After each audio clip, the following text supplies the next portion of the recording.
بسم اللہ الرحمن الرحیم۔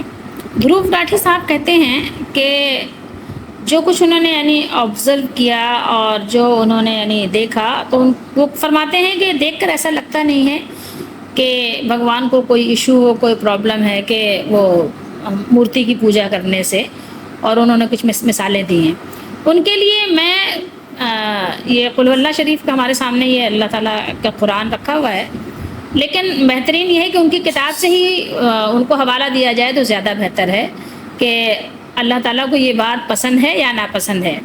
تو چلیں ان کی کتاب سے ہی حوالہ دینے کے لیے مجھے ایک کلپ مل گئی ہے ڈاکٹر ذاکر نائک صاحب کی، تو میں یہ سن لیں تو ان کو زیادہ کلیئر ہو جائے گا۔ شاید کہ ان کو اپنی کتابوں کے بارے میں اتنا نہیں پتہ ہوگا، تو وہ اپنی ہی کتابوں سے سن لیں تو یہ حوالے جات زیادہ بہتر ہیں ان کے حق میں، کیونکہ انہوں نے ان کی زبان میں ہی سنسکرت وغیرہ میں جو ان کی کتابیں ہیں اسی ذریعے سے انہوں نے بتا کر اس کا ترجمہ بتایا ہے۔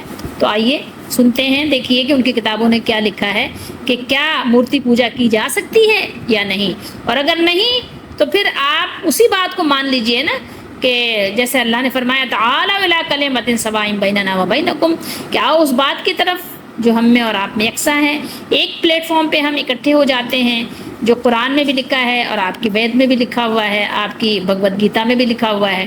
تو آئیے پھر دیکھتے ہیں کہ کیا ہے، اللہ تعالیٰ پسند کرتے ہیں کہ نہیں پسند کرتے۔ تو سب سے بہتر بات یہی ہے کہ جو اللہ تعالیٰ نے اپنے لیے بیان کیا اسی پر ایمان رکھیں، اور پھر سنیے کہ آپ کی کتابوں کا حوالہ جات کیا ہے۔ ہندو دھرم کی کتابوں کا مطالعہ کریں گے اور صحیح طریقے سے اسلام دھرم کی کتاب کا مطالعہ کریں گے تو دونوں یکساں ہے، وہی ہے۔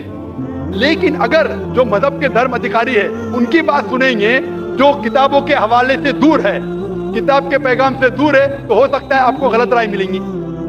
جیسے میں نے فرمایا تھا میرے تقریر میں کہ قرآن میں لکھا ہے سورہ اخلاص میں سورہ نمبر 112 آیت نمبر 1 میں قل هو اللہ احد، کہو کہ اللہ ایک ہے۔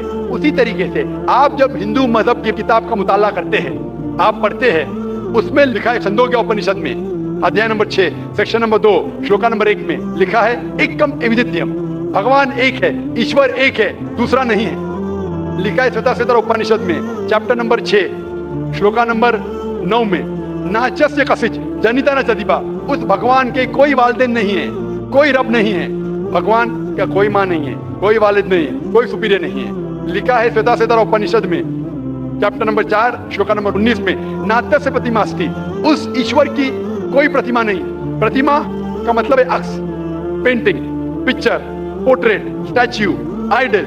اس بھگوان کی کوئی پرتیما نہیں، کوئی پکچر نہیں، کوئی پینٹنگ نہیں، کوئی عکس نہیں، کوئی فوٹوگراف نہیں، کوئی آئیڈل نہیں، کوئی اسٹیچو نہیں۔ یہ دہرایا گیا ہے یجوروید میں چیپٹر نمبر 32 شلوکا نمبر 3 میں ناتیہ پرتیما استی، اس ایشور کا کوئی عکس نہیں، کوئی پرتیما نہیں، کوئی پکچر نہیں، کوئی پینٹنگ نہیں، کوئی فوٹوگراف نہیں۔ تو جب آپ مطالعہ کریں گے ہندو مذہبی کتاب کا اور قرآن کا، ہندو مذہبی کتاب کا برہم سوتر میں کہا گیا ہے ایکم براہم دیوتیا ناستے نینا ناستے کچن، بھگوان ایک ہی ہے، دوسرا نہیں ہے، نہیں ہے، نہیں ہے، ذرا بھی نہیں ہے۔